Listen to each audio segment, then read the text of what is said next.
Hi everyone. This Dvar Torah will be presented as an opening to an upcoming faculty meeting, which is one in a series of in-service professional development workshops. As the ongoing issues surrounding gender equality continue to influence our words and behaviors in the classroom, I'd like to highlight a piece of Torah text which I believe begs a wonderful question and thus provides a teaching opportunity regarding the empowerment of women. In Genesis chapter 24, Parsha Chaya Sarah, Sarah dies, Abraham buys for her a burial place, and decides it's time to find a bride for Isaac. The story of Eliezer's mission and his success in finding Rebekah begins in a very traditional way. She passes his test with flying colors, and we come to understand that this has been the foresight and master plan of God. Rebekah's brother Laban and father Bethuel both agree that what God has decided cannot be questioned, and say to Eliezer, "Take her as a wife for your master's son." Rebekah is neither consulted nor considered. Then something very interesting happens. In verse 55, upon awakening, Rebekah's brother and mother suddenly decide to stall. According to most commentaries, the 10 days they request to keep Rebekah with them is actually 10 months, and Eliezer, wanting to complete his mission, is unwilling to wait that amount of time. So what do? They ask Rebekah. And they said, "Let us call the maiden and ask her." And they summoned Rebekah, and they said to her, "Will you go with this man?" And she said, "I will go." Why is this verse here? The addition of this verse does nothing to change the outcome of the narrative. Why is it that Rebekah is suddenly given a voice? And why, without the slightest hesitation, does she say, "I will go"?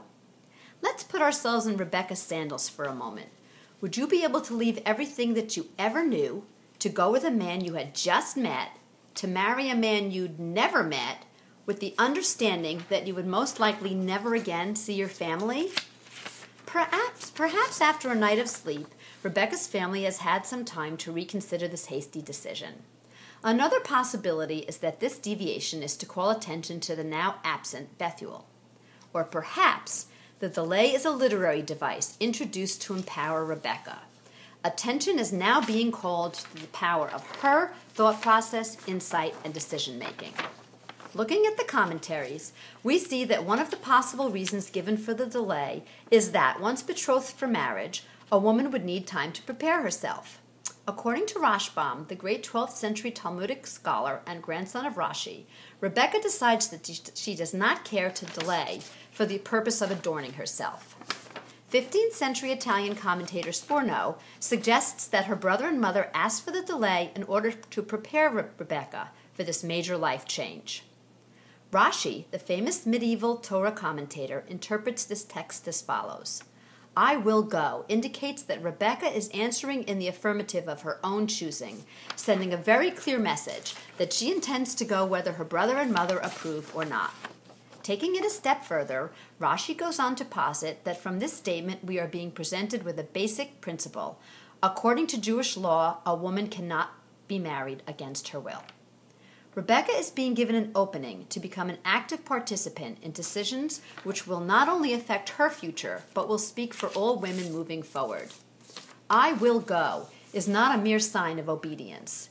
Through this act, she displays the wherewithal to knowingly leave a house of idols to fulfill her destiny with the God of Abraham.